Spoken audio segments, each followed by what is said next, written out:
Hello, I'm Dennis Gunn, the director of the Hearing Aid Academy.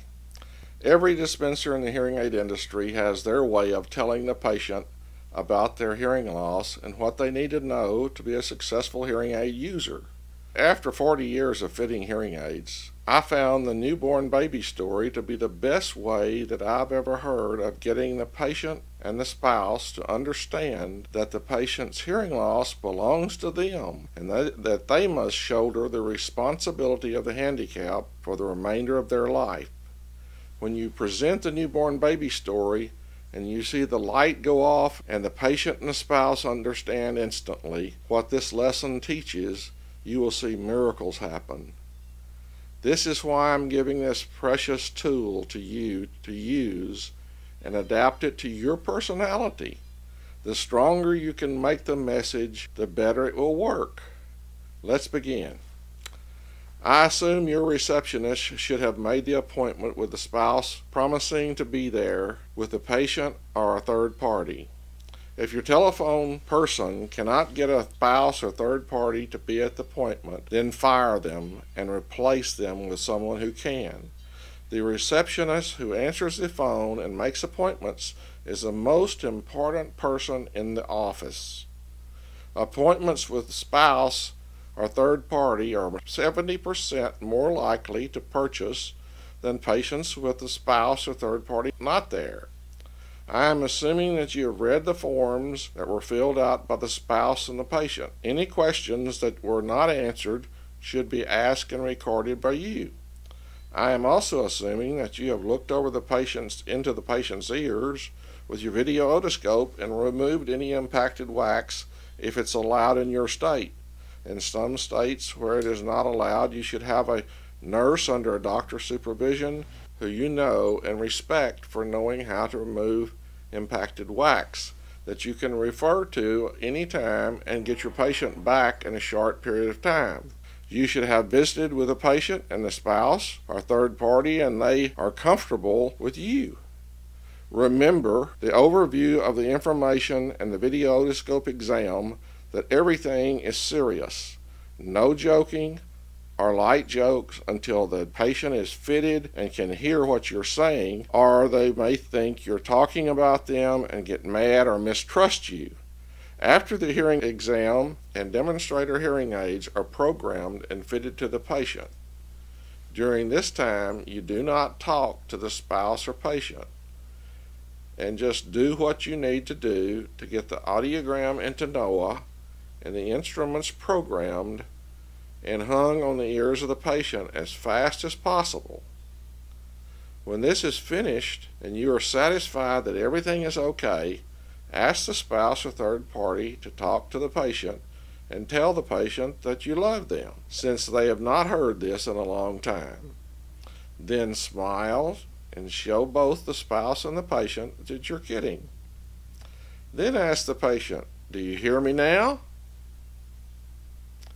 You want to get the patient to admit that there is a wow effect, or that they are hearing clearly now. Or if they say they can't hear any difference, turn the volume up 3 times on both instruments, and then ask, "Is that better or is it too loud?" They usually say it's too loud, so you turn them down a notch to best fit and ask them if this is better. Go back and forth until you get the patient to admit that they are hearing much better or that it is clear. You must clearly get a positive result at this time with the spouse agreeing that it's better. Then you go to the spouse or the third party and ask them to ask the patient a question without speaking loud, and you ask the patient to not look at the third party so you do not get their facial expressions. You can turn the patient around where they're not facing the spouse or third party. You must get a positive attitude from what they are hearing before proceeding. Then tell both of them that now that we have the patient hearing, I would like to tell you a story that is true. Sit in front of the chair like I'm sitting, in the front, not leaning back. You do not want to have a relaxed posture at this point. You will not get the effect of the story if you are relaxed. Take the audiogram and draw a line at -20 and explain that this is where normal newborn children hear. Then show a line at 0 dB and explain that this is where normal American hearing is found by the ANSI standard for audiometric 0. Then tell them we have parents bring 7 and 8-year-old children who have failed the school screening exam and don't seem to hear like they did at earlier ages. They think the child quit listening, and that is why they do not respond when the parent is talking to them, or the iPod is on and that is all they hear. When you run the hearing exam, it's normal. You can then explain to the parent that the child has now come to normal hearing, which is 0, where they had -20 hearing before birth, and that is why they do not hear like they used to. Tell them that most newborn children can hear someone talking a block away with a soft voice. Their hearing is so good that they actually cry when a sibling screams because it hurts their perfect hearing. The child can hear you whisper 6 weeks before they're born because their cochlea is fully developed at 6 weeks before their birth. The child remembers the mother and father talking to them before they are born and become quiet when they hear a familiar voice that they heard before they were born.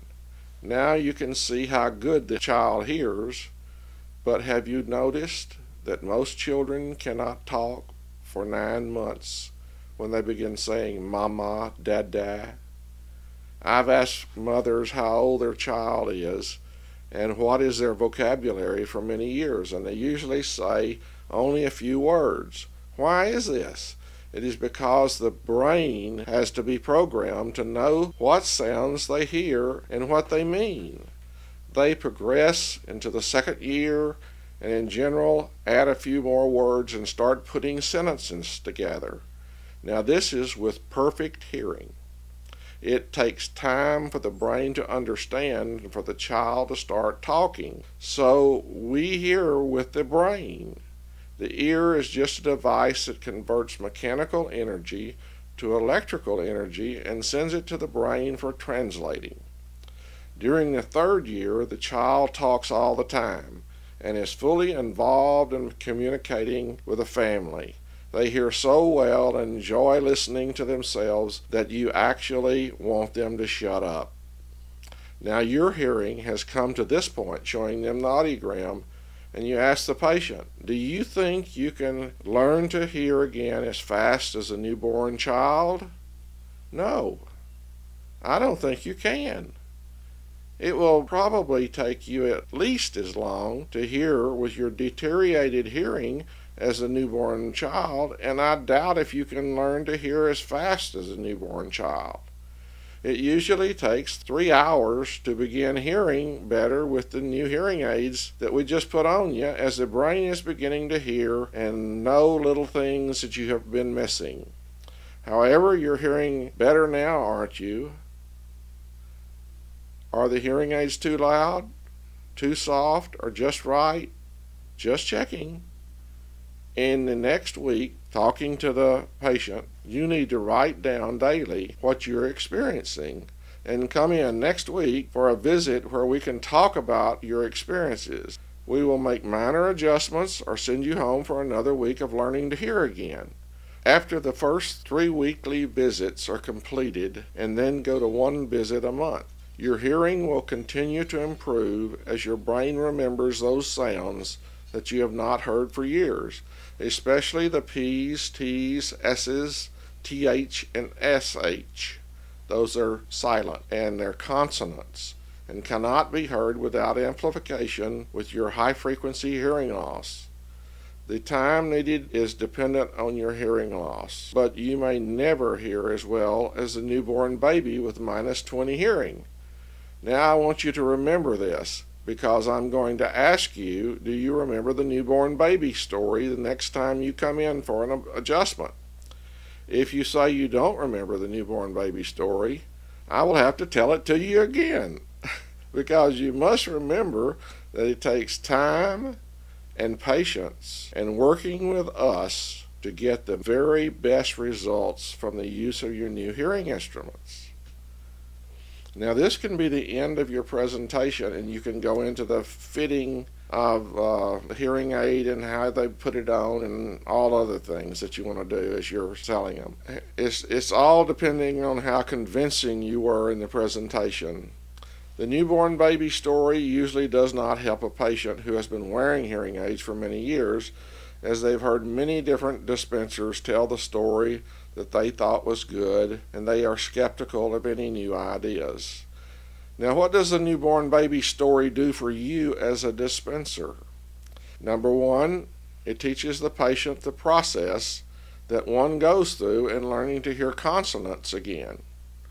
Number two, it teaches the patient and the spouse or third party that this is a long-term learning experience, and they need you and your service and expertise to be successful.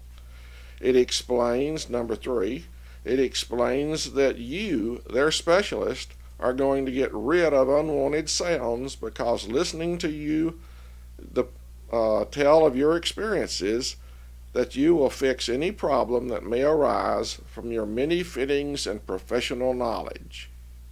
Number four, it makes a solid patient who believes in you and wants to remain in your care for many years to come. And number five, by beginning with the newborn baby story, you become the teacher, not the salesman, and that is what you want to be, the hearing instrument specialist who helps your patient deal with their physical handicap. I pray that you may be able to use this in your personality and do it well, where your patients will live with you for the rest of their life. This is Dennis Gunn with the Hearing Aid Academy.